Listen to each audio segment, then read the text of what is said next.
Bonsoir, voici l'analyse technique du CAC 40 pour le 21 février.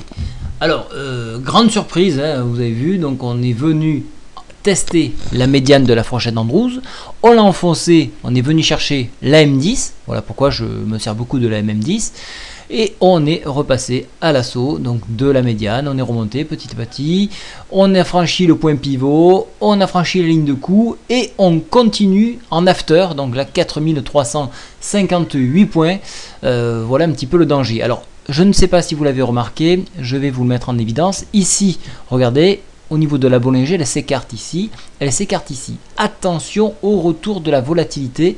On pourra avoir un phénomène comme on a eu donc à chaque élargissement de Bollinger. Donc probable retour et on va peut-être aller chercher d'ici, pourquoi pas demain, les 4400. Tout est possible avec une ligne de mire à 4006 qui est tout à fait crédible au vu donc de la figure chartiste ici du double bottom.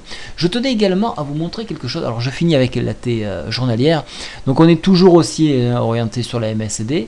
On a un stochastique qui a enfin refroidi et qui peut se permettre de repartir à la hausse. Vous voyez qu'on est en train de chevaucher donc le signal, la courte contre la longue. Donc ça c'est un signe qu'on pourrait effectivement repartir à la hausse. Je vais vous montrer quelque chose en hebdomadaire. Alors, pourquoi je passe en hebdomadaire? C'est également, regardez ce croisement de MACD là, qui en est sur le point de basculer.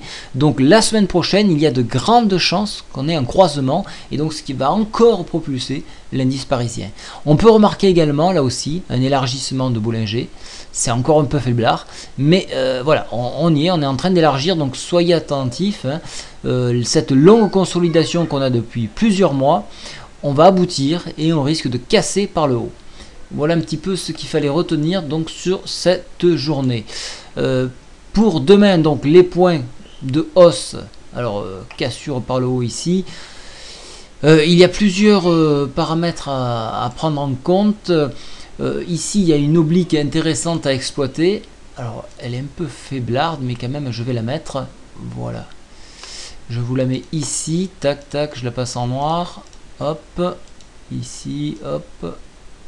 J'affine un petit peu. Voilà. Ici, il y a un barrage sur 4361,62 environ. Donc, on va y arriver. Surveillez bien pour ceux qui sont en after. Surveillez bien ce contact-là. Il se pourrait qu'il y ait un short à exploiter sur ce niveau-là. En dépassement, on ouvre une voie à 4400. Voilà. Donc bien sûr, si on échoue à ce contact-là, retour sur ligne de coup ici à 4338. Vous aurez remarqué probablement que j'ai remonté mon point PTI qui est ici. Donc voilà. Voilà, donc toujours très haussier, donc pas de raison de changer malgré des statistiques PMI, malgré des statistiques décevantes aux US. Au contraire, ça rassure le marché puisqu'on va maintenir le quantity easing. Vous savez que les US ne peuvent pas arrêter ce quantity easing, simplement le ralentir dans la mesure où ça reprend, mais comme cela repart pas, on encourage les marchés à continuer une fuite en avant. Voilà, donc soyez très prudents, je vous souhaite à tous une très bonne soirée. Au revoir.